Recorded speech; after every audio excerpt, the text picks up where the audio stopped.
विश्वनेत्र हे भुवन भास्कर नमो नमो। हे सृष्टि के सिरजनहार दिवाकर नमो नमो। हे सूर्य प्रभाकर नमो नमो। आदित्य विभाकर नमो नमो। हे भानुतिमिरहर नमो नमो। हे रवि भुवनेश्वर नमो नमो।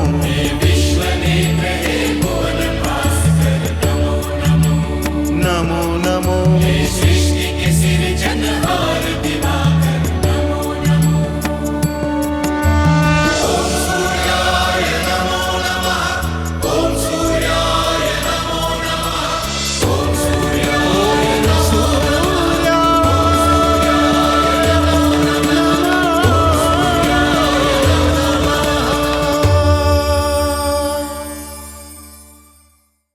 मुझे इंद्र से कोई द्वेष नहीं है और ना ही उस पर क्रोध है।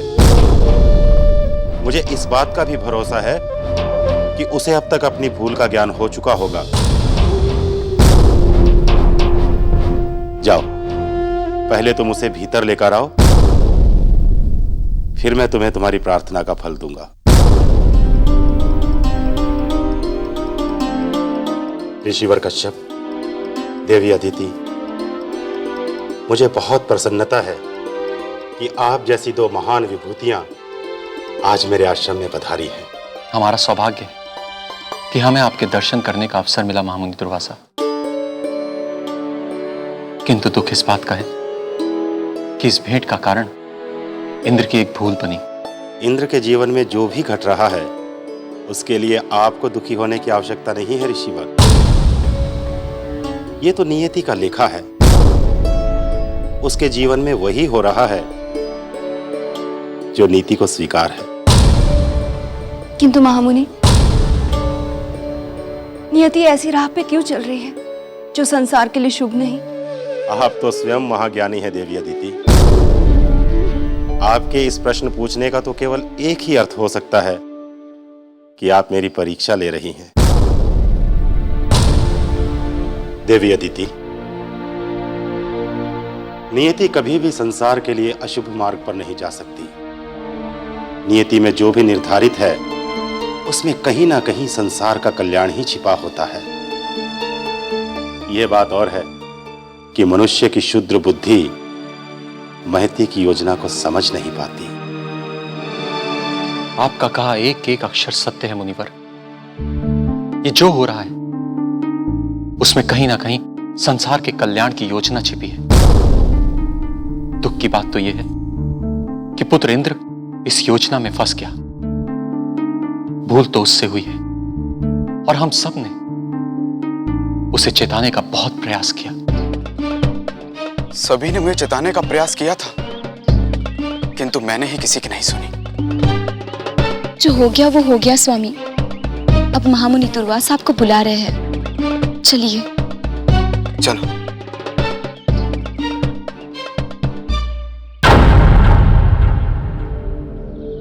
क्या हुआ स्वामी, क्यों रुक गए? मैं किस मुंह से उनका सामना करूंगा? मैंने ही तो अहंकार में आकर उन जैसे महामुनि का घोर अपमान किया। उन्होंने मुझे दंड दिया, उचित ही किया। मेरे जैसे पापी को संसार में रहने का कोई अधिकार नहीं। भूल तो सबसे होती है स्वामी, किंतु ज्ञानी वह कहलाता है जो अपनी भूल को समझकर उसका प्रायश्चित करे। प्रायश्चित तो मैं भी करना चाहता हूं, किंतु मैं अपना ये पापी मुंह लेकर उनके सामने जाऊंगा कैसे? पुत्र इंद्र, जो बात स्वयं सूर्य नारायण तुम्हें समझाना चाहते थे वो अपने अभिमान के कारण उस समय तुम्हें समझ में नहीं आई, किंतु अब वही बात तुम भली भांति समझ चुके हो। और जब मन में सत्य और शुभ आता है तो परिणाम भी शुभ ही होता है।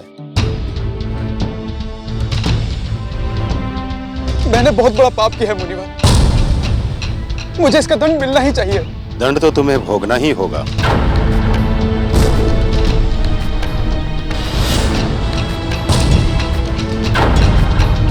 क्योंकि मेरा कहा अटल है, मेरा दिया हुआ श्राप तो फलीभूत होकर ही रहेगा। किंतु तुम्हारे मन में उपजे शुभ और सत्य तुम्हारी पीड़ा की अवधि को कम अवश्य कर देंगे। एक बात और याद रखना, मेरी कृपा तुम्हें तुम्हारी सौभाग्यवती और सुशील पत्नी शची के कारण प्राप्त हुई है।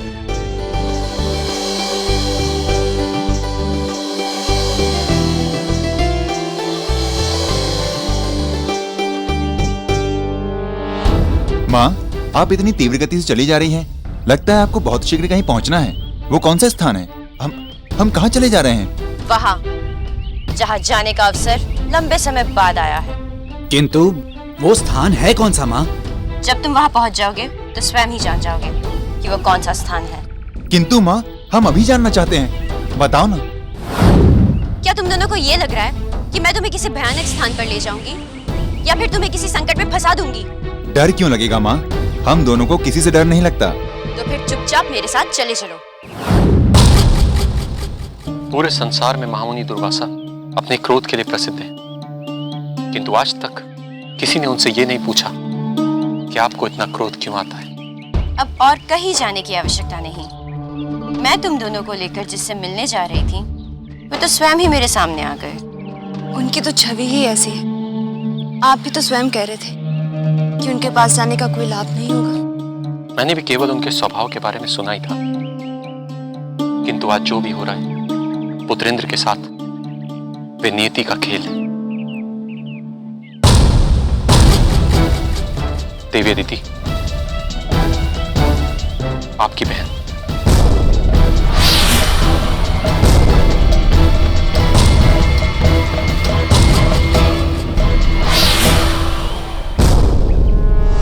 आज मैं तुझे दुखी करने के लिए तुझे श्राप देती हूँ कि तेरा वरदानी पुत्र इंद्र स्वर्ग का राज सिंहासन प्राप्त करने के बाद भी कभी सुखी नहीं रहेगा।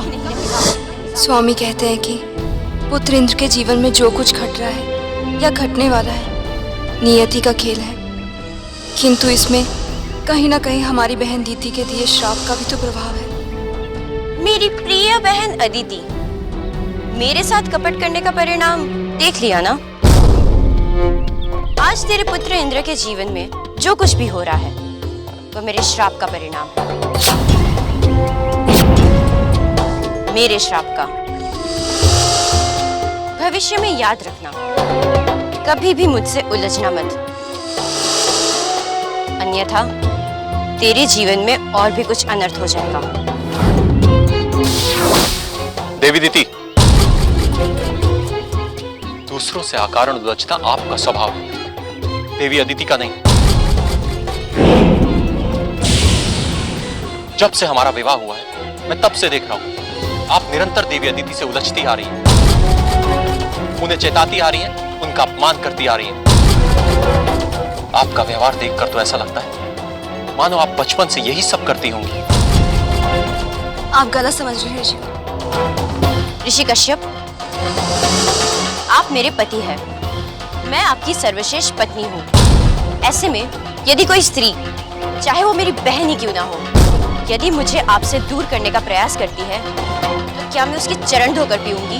किसी ने मुझे आपसे दूर करने का प्रयास नहीं किया।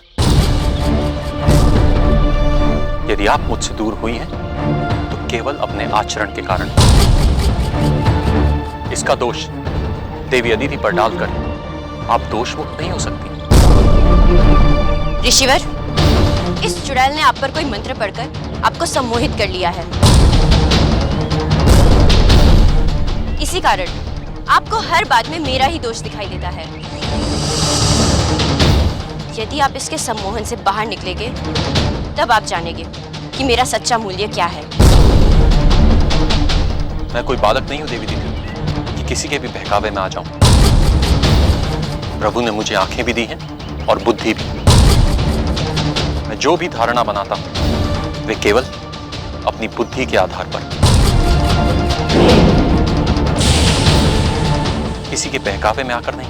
तो आपके कहने का अर्थ ये है कि मैं क्लेशन हूँ, मुझे अकारण ही हर किसी से लड़ने झगड़ने में आनंद आता है। मैंने तो ऐसा नहीं कहा देवी दीदी, किंतु जीवन में पहली बार आपने कोई बुद्धिमानी की बात कही है। ऋषिवर, बहुत अन्याय सह चुकी हूँ मैं। अब और नहीं सहूंगी। अब आपको मुझे अपने आश्रम में सम्मानपूर्वक बुलाना ही होगा। यदि आप भविष्यवाणी कर रही हैं देवी दीदी, तो आप सत्य में अच्छी ज्योतिष नहीं है। और यदि आप मुझे आदेश दे रही हैं, तो मैं आपका आदेश मानने से इनकार करता हूं। आप भूल रहे हैं ऋषिवर कि मेरी पुत्री सिहिका ने एक सर्वशक्तिशाली पुत्र को जन्म दिया है। ज्योतिषियों की, अच्छे ज्योतिषियों की भविष्यवाणी है कि वही आपके पुत्र इंद्र का गर्भ भी चूर करेगा। यदि आपने मेरी बात नहीं मानी, तो मैं उसे ये आदेश देने पर विवश हो जाऊंगी कि वह आपसे यह न्यायसम्मत बात मनवाए।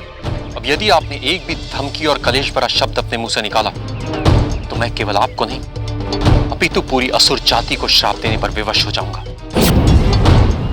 माँ, पीछे हटो। अपने पिताश्री से तो हम बात करते हैं। हाँ माँ, इन्हें हमारी ही भाषा समझ में आएगी। नहीं, इसकी कोई आवश्यकता नहीं। इनसे तो मैं बाद में बात करूंगी।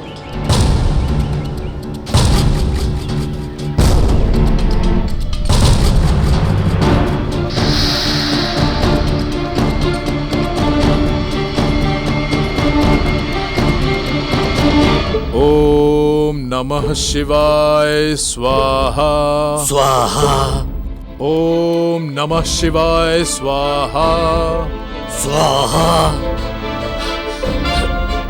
ओम नमः शिवाय स्वाहा स्वाहा ओम नमः शिवाय वत्सराहु, दुष्ट और स्वार्थी देवताओं के षड्यंत्र के कारण अब तक असुर जाति ने बहुत आंसू बहाए हैं। पग पग पर उन्होंने असुर जाति के साथ साथ मुझे भी तिरस्कृत और अपमानित किया है, क्योंकि मैंने भी सदा इस विषय में उनका विरोध किया है। किंतु अब नहीं, अब और नहीं। और अब ये आंसू मैं तुम्हारी आंखों में नहीं, देवताओं की आंखों में देखना चाहता हूं। देवताओं की आंखों में। आप चिंता न करें गुरुदेव, मैं आ गया हूं। अब आंसू उन्हीं की आंखों में आएंगे। अब पूर्ण आहुति डालो। ओम नमः शिवाय स्वाहा स्वाहा ओम नमः शिवाय स्वाहा। हे भोलेनाथ, हे आशुतोष, मैं असुर और दैत्य जातियों की ओर से देवताओं के विरुद्ध युद्ध करने जा रहा हूं। मुझे वर दीजिए कि असुर और दैत्य जातियों की विजय हो। वत्सराहु, अब उठो।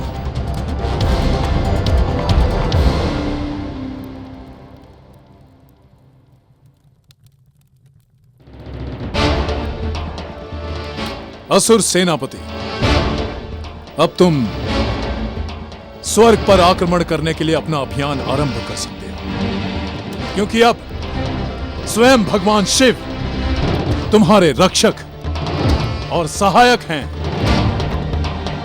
जाओ, विजयी भव।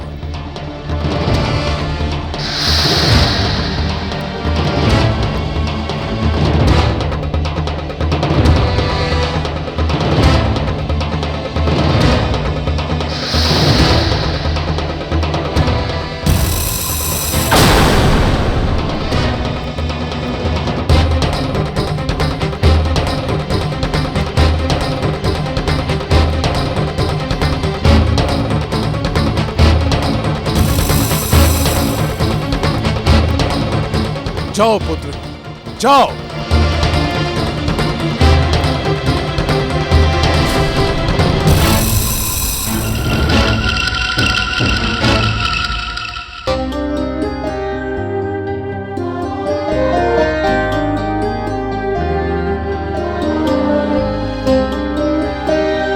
स्वामी, महामुनि दुर्वासा के श्राप का प्रभाव बढ़ता जा रहा है। इसलिए आप इतनी निर्बलता का अनुभव कर रहे हैं। परंतु संतोष की बात यही है कि महामुनि ने आपको क्षमा कर पीड़ा की अवधि सीमित कर दी है।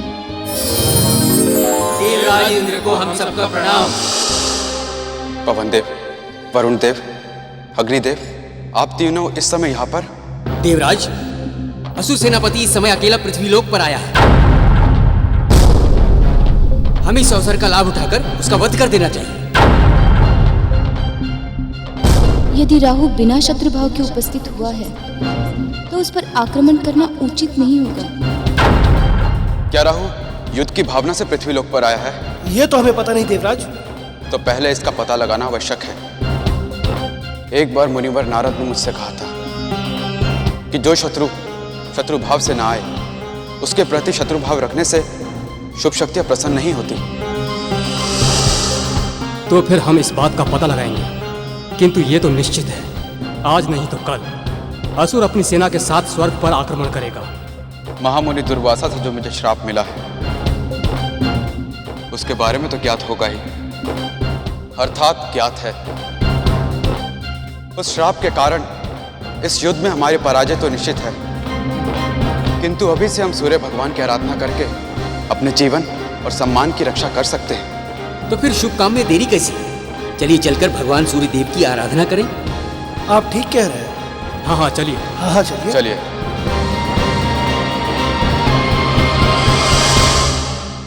ओम सूर्य देवाय नमः। ओम सूर्य देवाय नमः। ओम सूर्य देवाय नमः। नारायण नारायण।